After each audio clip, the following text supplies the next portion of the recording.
नमस्कार। अंतर्राष्ट्रीय खबरों के हमारे इस कार्यक्रम खबर दुनिया की में आपका स्वागत है। मैं हूं चंद्रशेखर जोशी। इस कार्यक्रम में हम आपको इस वक्त की बड़ी अंतर्राष्ट्रीय खबरें बताते हैं, साथ ही दो बड़ी खबरों पर अपने विशेषज्ञ मेहमान के साथ चर्चा भी करते हैं। आज हम रूस यूक्रेन युद्ध को रोकने को लेकर चल रही हलचल के ताज़ा अपडेट और जर्मनी में प्रवासियों के लिए शुरू होने वाले संकट पर चर्चा करेंगे। लेकिन आइए सबसे पहले आपको दिखाते हैं इस वक्त की अंतर्राष्ट्रीय हेडलाइंस। इजरायली बंधक शीरी बिबास के शव को नहीं लौटाने पर भड़के नेतन्याहू, हमास को कीमत चुकाने की दी धमकी। हमास ने जांच का दिया भरोसा। तेल अवीव में 3 बसों में सिलसिलेवार विस्फोट को पुलिस ने बताया आतंकी हमला।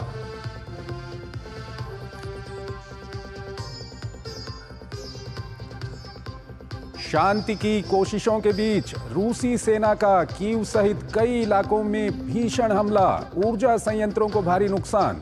यूक्रेनी सेना ने 160 रूसी ड्रोन में से 87 को मार गिराने का किया दावा।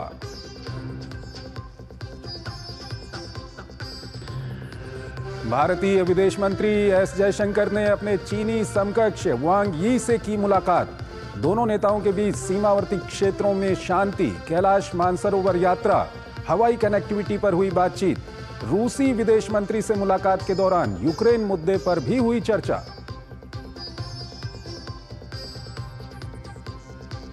तस्मान सागर में चीनी नौसेना ने फिर दिखाए तेवर। युद्धाभ्यास के दौरान ऑस्ट्रेलियाई विमानन कंपनियों को सावधान रहने का संदेश। कई विमानों के रूट बदले गए। ऑस्ट्रेलियाई सैन्य जहाज और विमान कई दिनों से चीनी युद्धपोतों पर रख रहे थे नजर।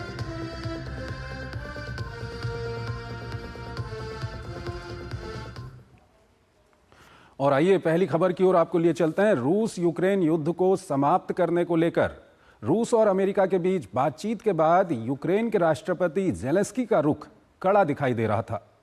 लेकिन पिछले 24 से 72 घंटे के दौरान अमेरिकी राष्ट्रपति डोनाल्ड ट्रंप की धमकियों और अमेरिकी दूत की यूक्रेन के राष्ट्रपति से मुलाकात के बाद ज़ेलेंस्की का रुख नरम पड़ा है। इस सब के बीच क्रेमलिन ने कहा है कि ट्रंप और पुतिन के बीच होने वाली मुलाकात को लेकर जगह अभी तय नहीं हुई है। यह रिपोर्ट देखिए।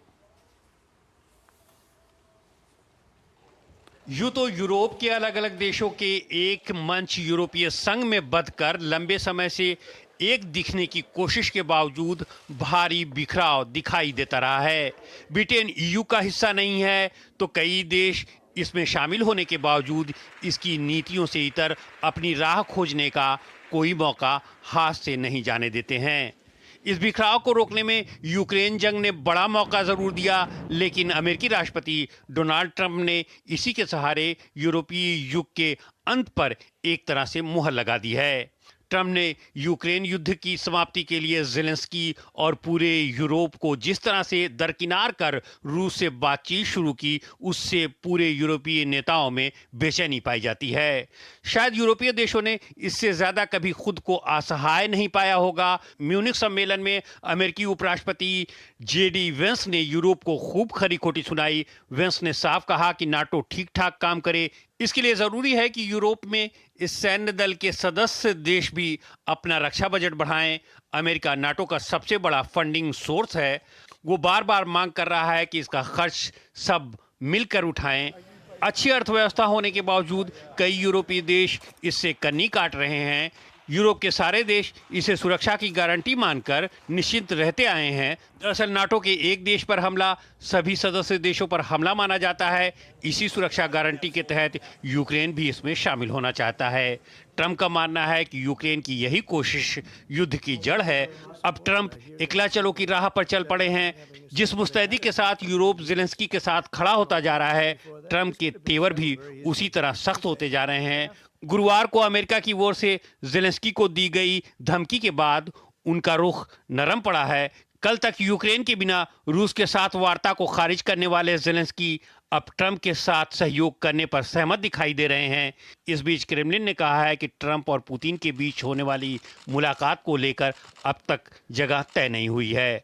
यूक्रेन के मुद्दे पर अमेरिका के साथ बढ़ते तनाव के बीच सोमवार को फ्रांस के राष्ट्रपति इमैनुअल मैक्रों जबकि गुरुवार को ब्रिटेन के प्रधानमंत्री कीर स्टारमर डोनाल्ड ट्रंप से व्हाइट हाउस में मुलाकात कर सकते हैं। अब देखना दिलचस्प होगा कि इस मुलाकात से यूरोप को कितनी रियायत मिल सकती है। यूरोप बार बार कह रहा है कि युद्ध खत्म होने के बाद रूस से ये गारंटी ली जानी चाहिए कि आगे वो फिर किसी देश पर हमला नहीं करेगा। और इस खबर पर बात करने के लिए हमारे साथ जुड़ रहे हैं doctor Rajan Kumar, school of international studies JNU से। डॉक्टर कुमार, बहुत बहुत स्वागत है आपका हमारे इस कार्यक्रम में। डॉक्टर कुमार, ये जो बातचीत चल रही है अमेरिका और रूस के बीच में, इसमें अब कई सारे डेवलपमेंट हुए हैं। अमेरिका के दूत ने ज़ेलेंस्की से भी मुलाकात की है और दोनों तरफ से ये बात आई है कि वो बातचीत भी सफल रही है। इस सब के बीच एक खुलासा हुआ है कि जब से अमेरिका में चुनाव चल रहे थे तभी से स्विट्जरलैंड में रूस और जो डोनाल्ड ट्रंप की टीम थी उनकी काफ़ी गुप्त रूप से बातचीत भी हो रही थी। इस सब के बीच सवाल यह है कि अब रूस यूक्रेन युद्ध को लेकर के जो कुछ हलचल चल रही है वो कहां तक पहुंची है। पहला सवाल यही है कि उसको आप किस तरह से देखते हैं। चंद्रशेखर जी नमस्कार। देखिए, रूस और जो अमेरिका के बीच में जो चल रही है बातें, वो काफ़ी हद तक आगे बढ़ा है, क्योंकि उनसे जो मुख्य रिप्रेजेंटेटिव थे ट्रंप के, और जो रूस की तरफ से लावरो, जो कि वहाँ के फॉरेन मिनिस्टर हैं, उधर सेक्रेटरी ऑफ स्टेट, और जो एनएसए इत्यादि सब लोगों ने मुलाकात की रियाद में। इसमें काफ़ी प्रोग्रेस हुआ है। इसमें एक जो ग्राउंड वर्क था वो तैयार हुआ है कि आगे जो पीस कीपिंग का जो प्रक्रिया होगा, जो सीज फायर का प्रक्रिया होगा, और जो इश्यूज हैं उस पर किस ढंग से बात होगी एग्जैक्ट उसमें। लेकिन देखिए, सबसे जो बड़ी बात अभी यह है कि ये जो प्रक्रिया है इसमें यूक्रेन को शामिल नहीं किया गया, और नाटो, जो कि पिछले 3 साल से नाटो यूक्रेन का साथ दे रहा था, अमेरिका के साथ था, उसको भी शामिल नहीं किया गया है। तो खलबली वहाँ पे मची हुई है। दूसरी बात यह है कि जो यूरोपियन एक्सपर्ट्स या यूरोपियन जो लीडर्स हैं अभी, चाहे वो मैक्रों की बात करूं या ओलफ सोल्स की बात करूं या स्टामर ब्रिटिश प्राइम मिनिस्टर की बात करूं, तो इन सबको लगता है कि यूरोप को पूरी तरह से छोड़ दिया गया है, और अमेरिका यूक्रेन की कोई भी सिक्योरिटी गारंटी देने के लिए तैयार नहीं है। अमेरिका यह भी बोल रहा है कि यूक्रेन को नाटो का मेंबरशिप नहीं दिया जाएगा, और इसके अलावा यह भी बोला जा रहा है कि जो कब्जे वाले इलाके हैं यूक्रेन के, उस पे रूस को अमेरिका कुछ नहीं बोलेगा। तो कहने का तात्पर्य यह है कि उन सारे जो मुद्दे हैं, सारा जो डिस्कशन है, ये रूस के पक्ष में दिख रहा है। रूस जो भी डिमांड कर रहा था वो सारा लगता है कि उसको एक तरह से परोसा जा रहा है उसके सामने। तो वैसे में उनको लगता है, यूरोपियन देशों को लगता है। सबके बीच डॉक्टर कुमार, अमेरिका की ओर से कई सारे लीडर्स की ये रिएक्शन आया है कि ज़ेलेंस्की को आज नहीं तो कल बातचीत के टेबल पे लाया जाएगा, ज़ेलेंस्की से बातचीत होगी। लेकिन अगर हम यूरोप को देखें तो यूरोप काफ़ी बंटा हुआ रहा है पहले से, लेकिन रूस यूक्रेन युद्ध के कारण हमने यूरोप के अंदर काफ़ी यूनिटी देखी। लेकिन अब हम देख रहे हैं कि यूरोप को एकदम से अलग थलग कर दिया गया है। सवाल यह है कि यूरोप की भूमिका क्या थी इस युद्ध में। कहीं ना कहीं अगर यूक्रेन के सपोर्ट की अगर हम बात करें तो अमेरिका का सबसे ज़्यादा वहाँ पर सपोर्ट रहा था। तो अब यूरोप को किस चीज़ की परेशानी है? देखिए, यूरोप को सबसे 2-3 परेशानी की मैं बात करूं यहाँ पे, मुख्य जो है उसमें सबसे बड़ी परेशानी यह है कि उनको लगता है कि अगर यूक्रेन में रूस का कब्जा हुआ तो उनको डर लगता है कि आगे वो रूस अपने कब्जे को यूक्रेन से बढ़ा सकता है, यानी कि जो नाटो का जो इलाका है उस पर भी हमले हो सकते हैं।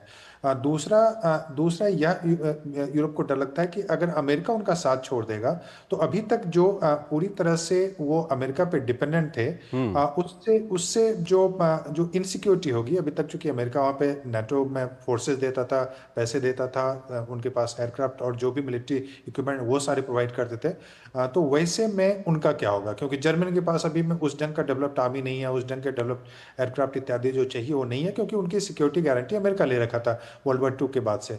तो वैसे में यूरोप को खुद का डर है कि अमेरिका उनसे निकल रहा है, और वैसे में यूरोप की सिक्योरिटी की स्थिति क्या होगी। तीसरा यह लग रहा है कि अब चूंकि ट्रंप यह भी बोल चुके हैं कि वो रूस के साथ भी व्यापारिक और दूसरे संबंध, डिप्लोमेटिक रिलेशन जो है फिर से बहाल करने के लिए तैयार है। तो वैसे में उनको लगता है कि इसका जो असर पड़ेगा कि आपने एक तरह से अभी तक जो दुश्मन जिसको मान के चल रहे थे उसके साथ अमेरिका की दोस्ती होगी, और यूरोप उसमें अलग थलग पड़ गया है। तो इसका जो पूरे विश्व व्यापार पे या जो ग्लोबल जियोपॉलिटिक्स होता है उस पर क्या असर पड़ेगा। तो इन कारणों से मुझे लगता है कि यूरोप अब में काफी खलबली मची हुई है, और दिक्कत है कि जो आप बता रहे थे कि यूरोप में भी एक तरह से डिवीजन दिख रहा है, वह भी सच है। देखिए अभी क्राइसिस क्या है। क्राइसिस एक तो आइडियोलॉजिकल है, क्योंकि जो ट्रम्प है वो हार्डकोर कंजर्वेटिव में भी जो हार्डकोर जो एक्सट्रीमिस्ट आइडियोलॉजी है उसको रिप्रेजेंट कर रहे हैं। और जो जर्मन सरकार ओलफ सोल्स की जो सरकार है, या जो मैक्रो की है, या फिर ब्रिटिश प्राइम मिनिस्टर जो लिबर पार्टी से आते हैं, ये सारे ideologically centre to left to centre वाली पार्टी हैं। तो उनको वहां पे उनकी जम नहीं रही है ट्रम्प की आइडियोलॉजी से। जेडी वैंस ने आपने देखा कि किस ढंग से धमकाया यूरोप को आके, वो जो म्यूनिक कॉन्फ्रेंस में हुआ था। बिल्कुल बिल्कुल। एक सवाल और आता है डॉक्टर कुमार यहाँ पर, जो डोनाल्ड ट्रंप की ओर से कहा गया था, वो कहा गया था कि जो ज़ेलेंस्की हैं वो डिक्टेटर हैं विदाउट इलेक्शन। इसको हम अभी तक हमने उतना इस पर बातचीत नहीं की थी, लेकिन अगर हम यूक्रेन की बात करें तो क्या वाकई वहाँ पर चुनाव नहीं होने के कारण ज़ेलेंस्की के खिलाफ यूक्रेन की आवाम का एक हिस्सा ऐसा है क्या जो वहाँ पर नाराज है? देखिए ये बात सच है। 2024 में इलेक्शन होने थे और जेलेंस्की ने इलेक्शन नहीं करवाया था। और जो यूक्रेन का पूरा इलाका अगर मान लें, जो कि अभी रूस के कब्जे में, उसको भी मान लें, तो अच्छा खासा पॉपुलेशन है यूक्रेन में जो कि जेलेंस्की के पॉलिसी से अग्री नहीं करता है। लेकिन यह भी सच है कि जेलेंस्की काफी हद तक अपने लोगों को मोबिलाइज करने में, आर्मी में कॉन्स्क्रिप्शन जो बोलता है उसमें शामिल करवाने में काफी हद तक सक्सेसफुल थे। तो उनके साथ जो नॉन रशियन पॉपुलेशन है वो अभी उनके साथ है। लेकिन अब चूंकि अमेरिका उनका साथ छोड़ रहा है, तो वैसे में जो स्टेटमेंट दिया कि डिक्टेटर हैं, और यह भी बोला कि उनकी पॉपुलैरिटी केवल, ट्रंप ने बोला कि उनकी पॉपुलैरिटी जेलेंस्की की केवल 5% या उससे भी कम है। तो अब देखिए कोशिश क्या हो रही है। कोशिश यह हो रही है कि चूंकि जेलेंस्की को धमकाने की कोशिश है, अगर अमेरिका की बात आप नहीं मानते हैं तो हम वहां पे बदलाव लाएंगे, क्योंकि आपकी पॉपुलैरिटी नहीं है। यही मैसेज देने की कोशिश कर रहा है और एक तरह से प्रेशर बनाने की कोशिश कर रहा है ट्रंप एडमिनिस्ट्रेशन। ठीक है, आप हमारे साथ बने रहिए सर। एक और खबर है, उस पर अभी हम आपसे बातचीत करेंगे। हमको यहाँ पर एक छोटा सा ब्रेक लेना है, एक छोटा सा ब्रेक लेते हैं।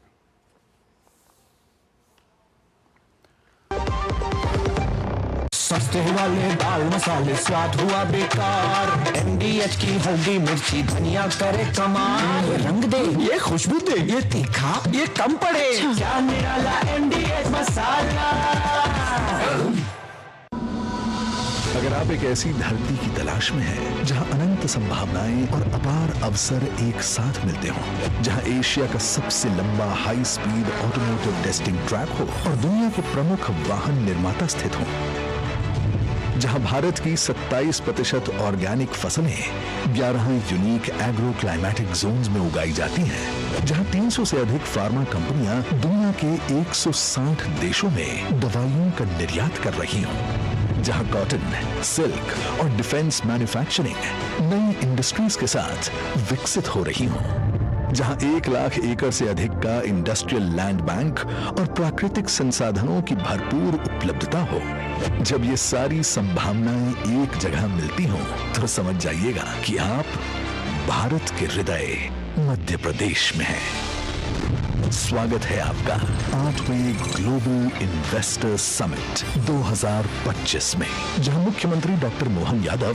प्रधानमंत्री श्री नरेंद्र मोदी के विकसित भारत के विजन को आगे बढ़ा रहे हैं। आप आइए और आपको अगर पॉलिसी से आउट ऑफ वे भी जाना हो तो सरकार तैयार है आपकी सारी मदद करने के। इन्वेस्ट मध्य प्रदेश, अनंत संभावनाओं का प्रदेश। 24 और 25 फरवरी 2025, भोपाल, मध्य प्रदेश।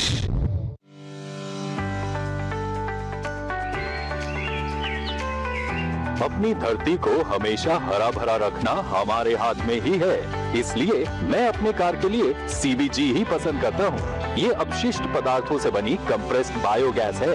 ये एक अत्यधिक कुशल रिन्यूएबल रिसोर्स है, जिसने कार्बन उत्सर्जन को कम कर दिया है। कम कार्बन उत्सर्जन का अर्थ है ग्रह पर कम हानिकारक प्रभाव पड़ना। सीबीजी का उपयोग करें, ये स्वच्छ, हरा भरा और सुरक्षित है। जब धरती चीर कर निकलता है लोहे का पत्थर और मिलता है मोंगिया के जोश से, फिर तपता है, पिघलता है और बनता है फौलाद। अब होता है सरिया सारी खूबियों के साथ। मोंगिया स्टील, मजबूत देश का मजबूत सरिया। Money saved is money earned.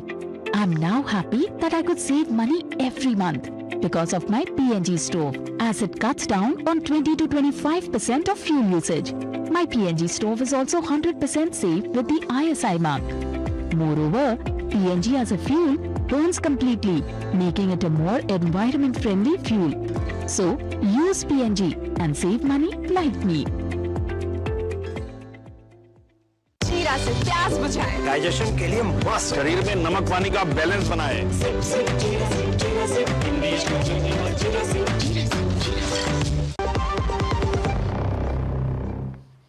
स्वागत है आपका। ब्रेक के बाद दूसरी खबर की ओर चलते हैं। जर्मनी में इस 23 फरवरी यानी कि रविवार को आम चुनाव होना है।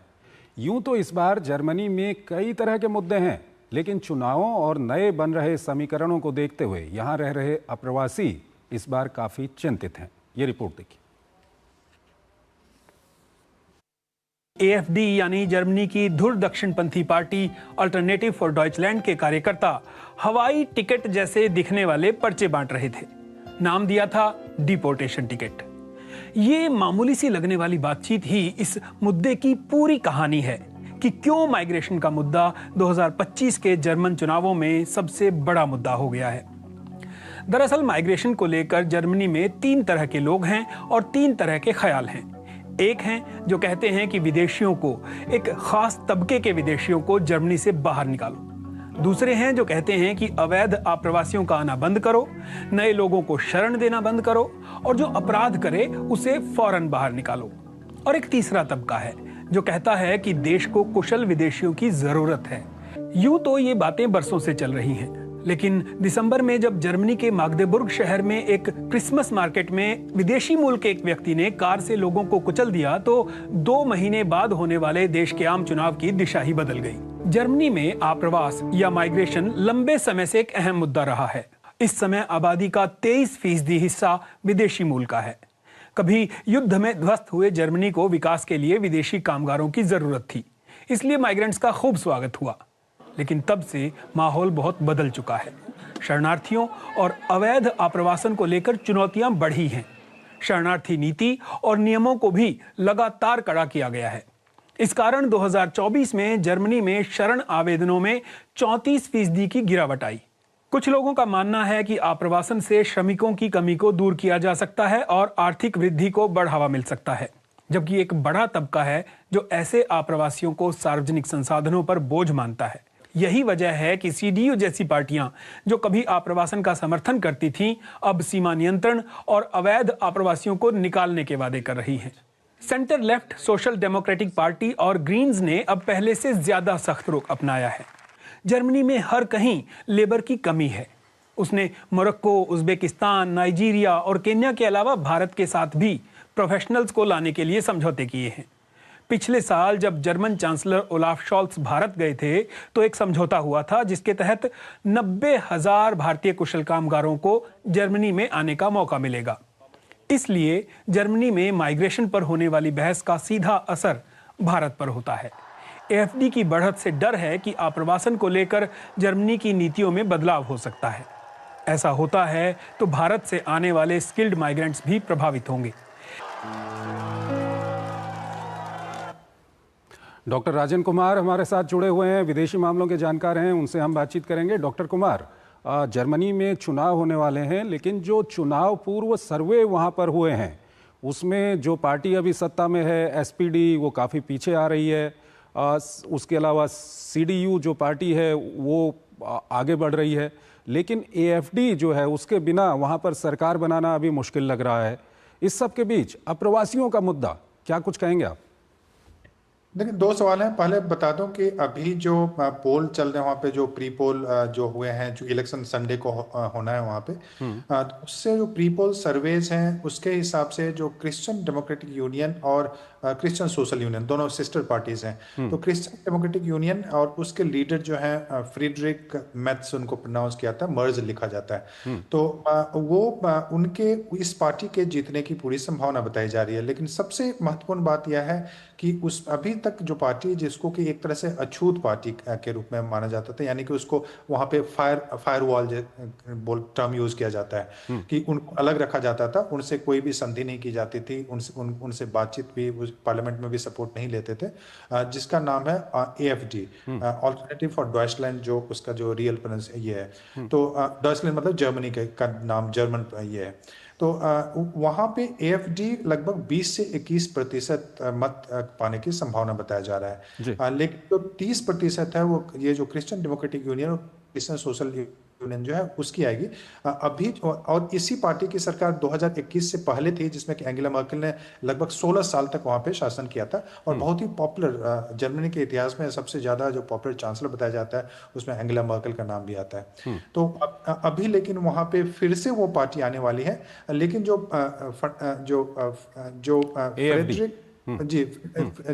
फ्रेडरिक जो मेर्ज हैं, उनकी पॉलिसी एंगेला मर्केल से थोड़ी सी अलग है। उसका प्रमुख कारण यह है कि अभी वहां पे जो इश्यूज हैं उसमें इकोनॉमी, अभी आर्थिक मुद्दे सबसे बड़े हैं, क्योंकि आपको बता दूं कि जर्मनी जो है अभी एक तरह से रिसेशन के दौर से गुजर रहा है। इस साल का आप अगर वहां पे ग्रोथ रेट देखेंगे तो -0.20 दिखाएगा आपको, और अगले साल में कुछ ग्रोथ की संभावना है पॉजिटिव में। तो वैसे में वहां पे जो एंटी इमिग्रेशन सेंटिमेंट है वो काफी भड़क गया है, और उसमें जो AfD जिस पार्टी की आप बात करते हैं, एक हार्डकोर राइट विंग पार्टी है, जिसको कि कई बार नाजी पार्टी के रूप में भी लोग बोलते हैं, और कई मुद्दों में उन्होंने नाजी पार्टी को भी के पॉलिसीज को भी, उस ढंग की पॉलिसी की बात की। जैसे कि आपने एक टिकट दिखाया था कि फ्लाइट टिकट में बोल रहे हैं कि 1 वे टिकट हम देके वापस भेजेंगे जो इलीगल इमिग्रेंट्स हैं उनको। यही चीज जर्मनी। डॉक्टर कुमार, यहाँ पर परेशानी केवल इलीगल इमिग्रेंट्स की नहीं है, बल्कि कुछ दिनों पहले हमने देखा था कि वो एक बिल भी लेके आए थे और AfD के समर्थन से उन्होंने उस बिल को पास कराया था, जिसमें इमिग्रेंट्स की जो संख्या है उसको सीमित करने की बात कही थी। ऐसे में सवाल ये उठता है कि भारत के भी कई सारे प्रवासी वहाँ पर रहते हैं, तो आने वाले दिनों में, क्योंकि दो चीज़ें हैं, अगर वहाँ पर जो हमले हो रहे हैं, जो कई सारी परेशानियाँ हैं, उसको लेकर के कुछ कट्टरपंथी प्रवासियों तक ये बात सीमित रहे तो ठीक है, लेकिन अगर सभी प्रवासियों पर इस तरह की कैप लगेगी तो उसका क्या कुछ असर भारतीय प्रवासियों पर होगा? देखिए, मेरे हिसाब से AfD सत्ता में नहीं आएगी। अभी जो प्रेडिक्शंस हैं उसके हिसाब से AfD सत्ता में नहीं आएगी, और जो CDU जो वहाँ पे शासन में आने वाली है, तो उसकी पॉलिसी में इलीगल जो इमिग्रेंट्स हैं उनको तो भेजने की पूरी कोशिश करें, क्योंकि उन्होंने अपने जो जनता है उसको कमिट भी किया है। लेकिन आप यह मान के चलें कि जर्मनी में भी काफ़ी वर्कफोर्स की जरूरत होती है, और वो वर्कफोर्स टर्की से, सीरिया से, या ईस्ट यूरोप के कंट्री से, या भारत, नाइजीरिया इत्यादि देशों की जो आपने बात की थी, उनको जरूरत पड़ेगी। तो हमारे जो स्किल्ड वर्कफोर्स, हमारे जो माइग्रेशन होते हैं, ज्यादातर जर्मनी जो है ये इलीगल नहीं है, वो लीगल इमिग्रेंट्स हैं, तो वहां पे उनके लिए समस्या नहीं होगी, क्योंकि वैसे लोगों को चाहते हैं वहां पे जर्मन। ये तब जब AfD सत्ता में ना आए।